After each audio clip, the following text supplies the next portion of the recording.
Hello, ladies and gentlemen. This is Eddie Marcus one more time.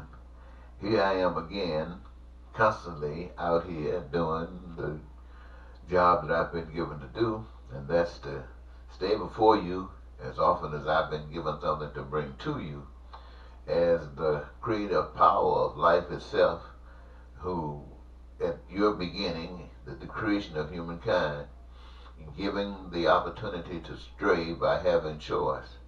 The Creator knew that efforts would have to be made to try to bring people back to the light, an understanding that must come from the beginning. And so I have been selected, and when I say selected, I'm basically saying that there was a time when life really meant a lot to me, but there was a time when challenges didn't. I just do whatever I thought was cool. And I did a couple of things that I thought was cool that was really sending me out of this human plane. But a miracle occurred that allowed me to stay here.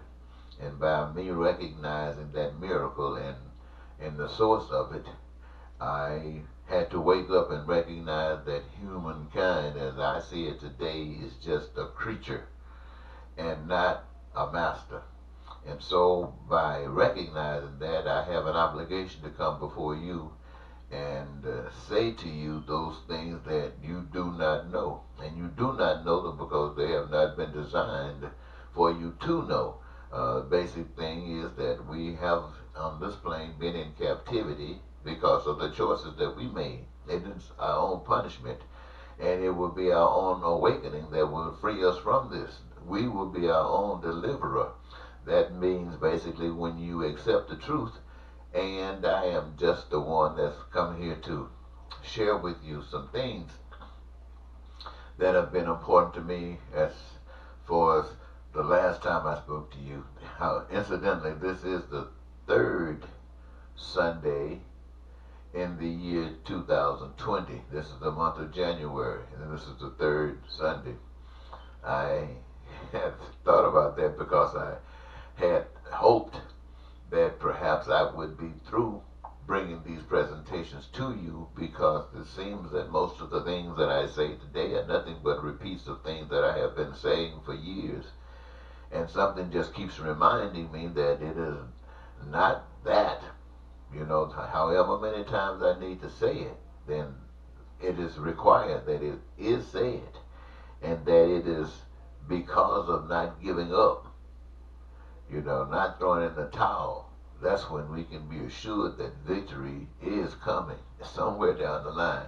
Anyway, I made a few notes about some things I wanted to share with you, ladies and gentlemen.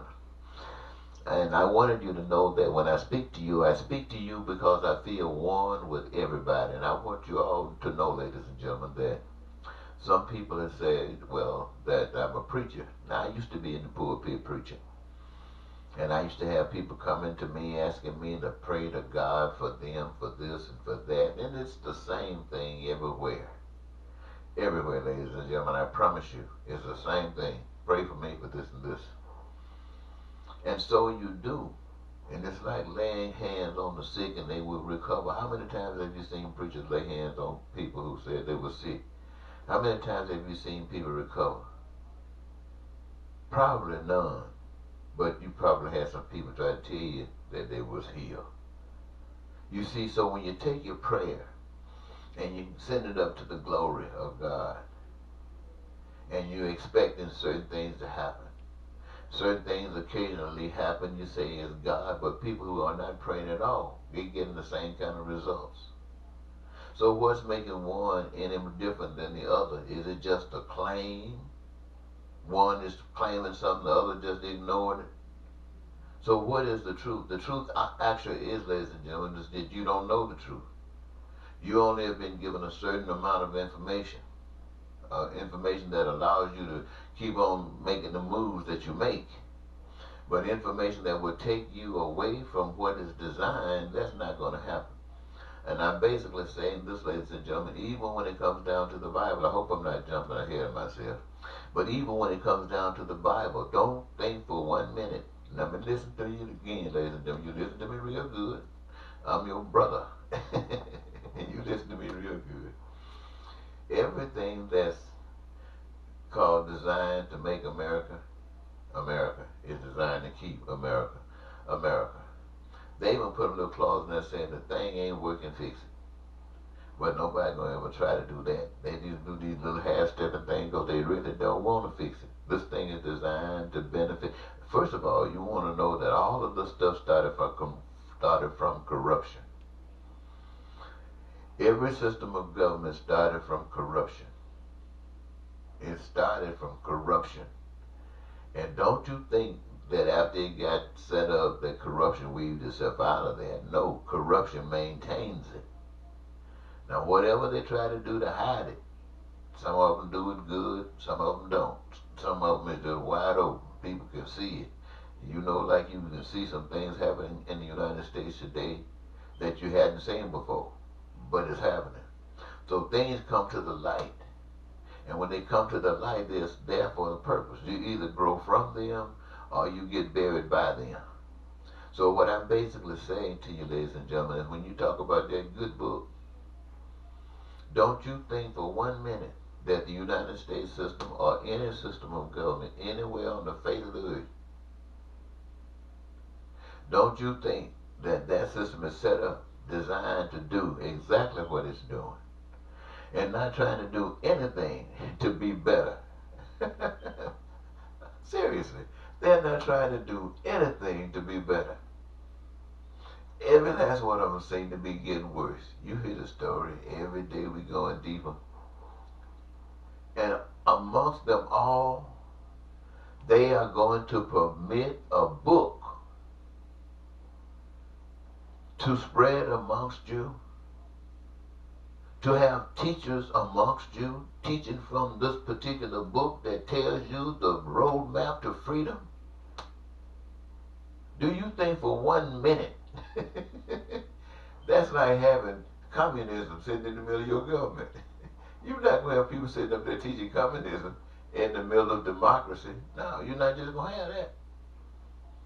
And you're not going to have any book or no organization teaching freedom in the middle of a society that produces an outcome such as this that we have today. There is no way they're going to happen. But we do have the book, and you do have the teaching, and we have the evidence of the book and the teaching. So there's an inconsistency somewhere. If the book is supposed to be about liberation, about freedom, and opening the eyes so that men could, if it's supposed to be all of that and that's not happening, then there's a problem somewhere.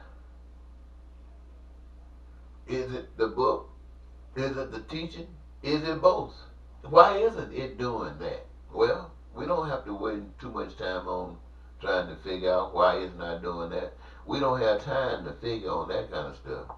We just gonna fix it. Now, let me get back to what I was talking about.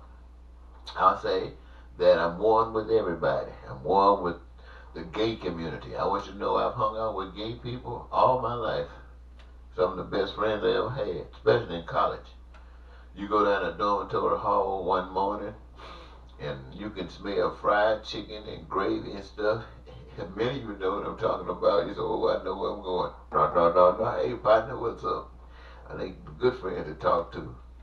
So they eat that chicken and gravy and rice too in the middle of the night. Anyway, I hang with gamblers, dopers. When I say dopers, I'm talking about people who run drugs. Hang with prostitutes. Yeah, I know them all. Hang with thieves and crackheads. Yeah, now sometimes when I was hanging with people, I was engaging with them. Hang with jailbirds, hang with them, right up in them jailhouses, and prisons, been right up in there. Yeah, my friends, I hung out with government, hung out with business. I've been associated with all that, entertainment, with the nonprofits. It sets me up to know exactly what I'm speaking about. Hung out with security. I've hung out with fornicators and adulterers. Hung out with the homeless and slaves. And hung out with the educated and the religious and the church. hung out at bars and nightclubs and you know, some of these places. I'm not just talking about what I've done in the past, you know, because I'm not trying to hide the stuff. It was okay with me in the past, and it's okay with me today. So when I'm standing up in the pulpit preaching, and I'm listening to folks telling me about to pray for this and pray for that, and I'm thinking about people all out here, and the answers of the prayers are not the way that they're supposed to be. But, however, I do know I'm standing before you not because I'm just trying to be somebody. No, my friends, this is a commitment to the power that you cannot see. Now, this is a commitment to what the miracle was all about. This is evidence that what I speak to you about is all real. You see, what it's all about to me, ladies and gentlemen, is about the heavenly way of living. It's about the heavenly way of living. I want you to understand, as I have understood, that all existence comes from non-existence. We got to understand that. Power in the light. We know that there's power in the light. But darkness is its source.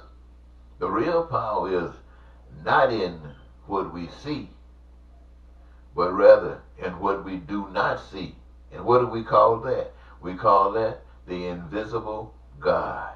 My. Now, this invisible God, ladies and gentlemen, my reason for standing before you and constantly coming before you is to say to you that this invisible God has prepared for humans to live on earth as in heaven. Number one thing that is common amongst every human is survival.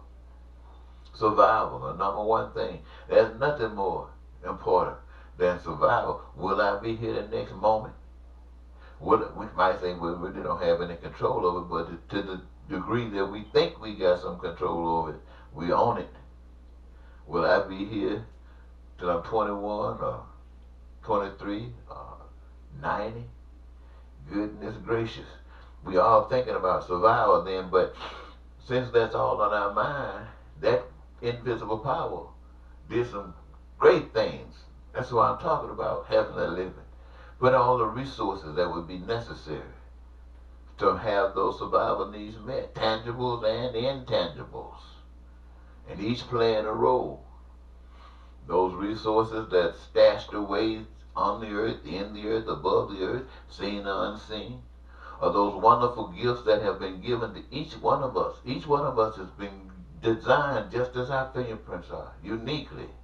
And our gifts are uniquely qualifying us to engage ourselves as being here on this earth in these bodies, to exercise our gifts in the creative process. That's part of our reason for being here, ladies and gentlemen, to be active in the creative process of extracting from those resources what is required to meet our needs for survival and anything that we can basically imagine.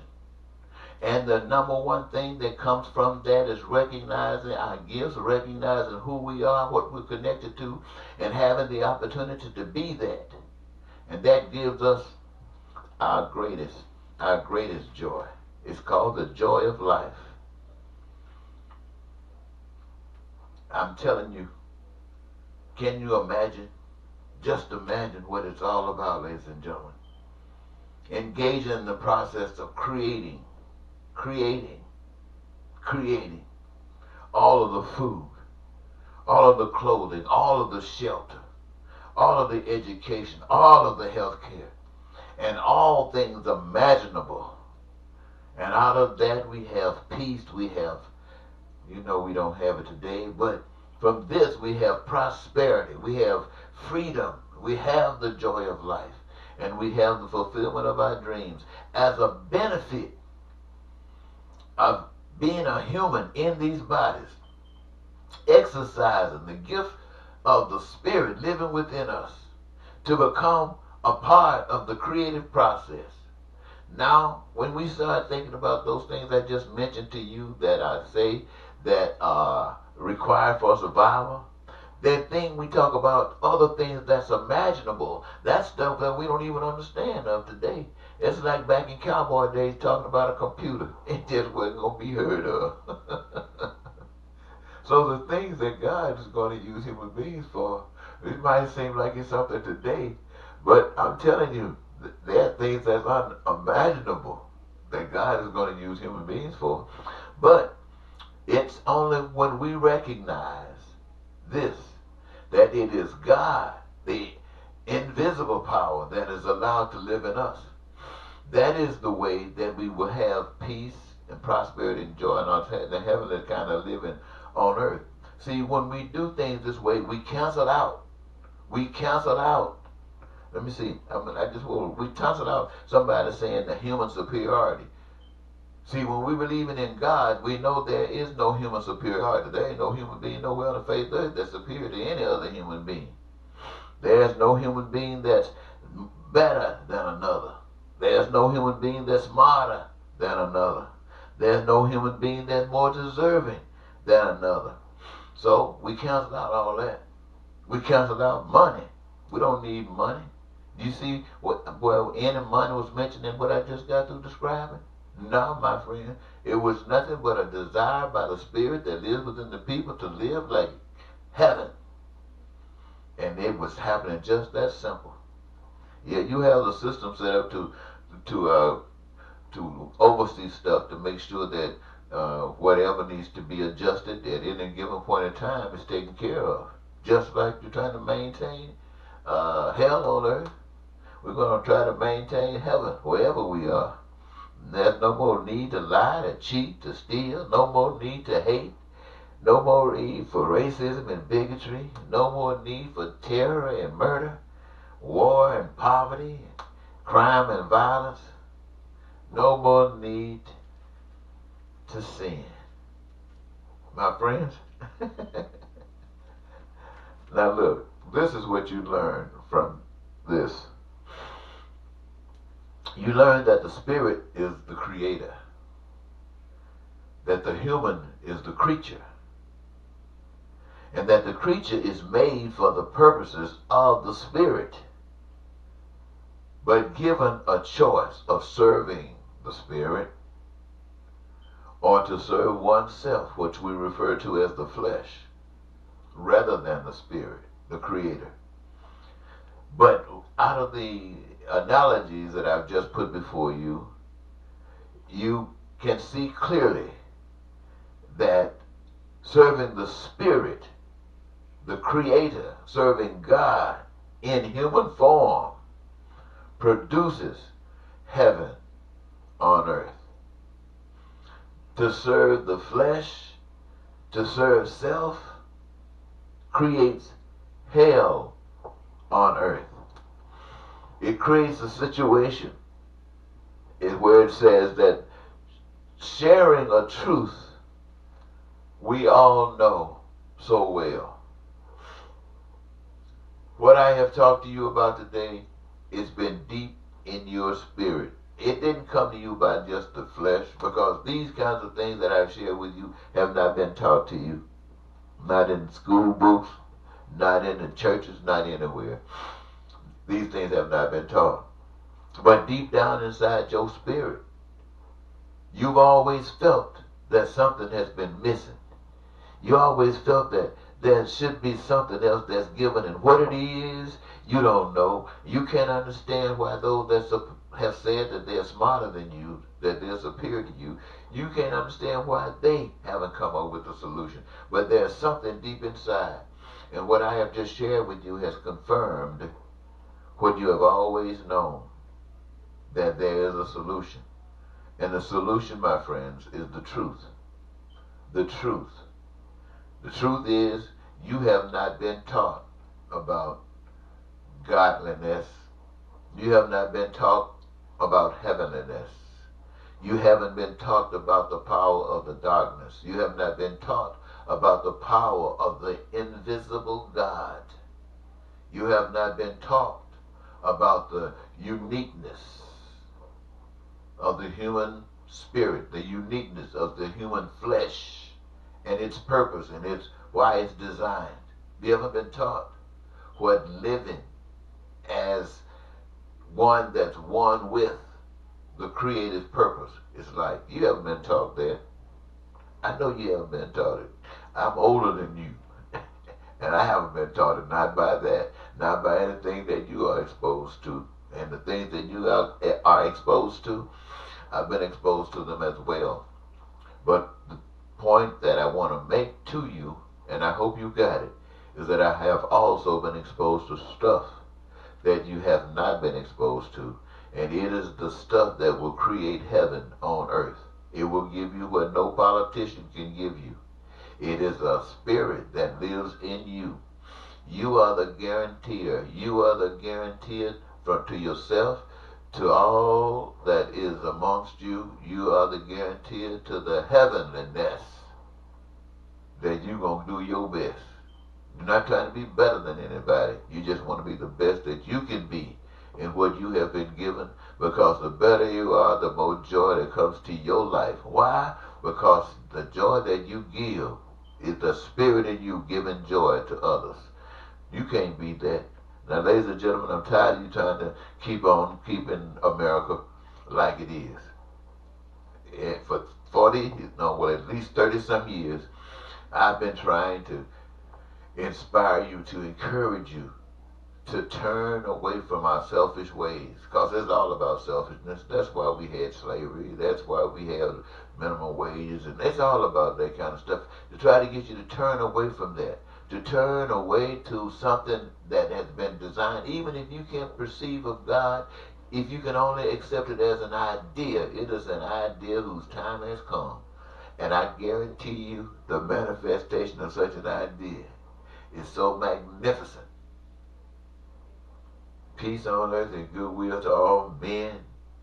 And where did it come from? It came from the Spirit through you. Till next time, this is Eddie Marcus saying goodbye.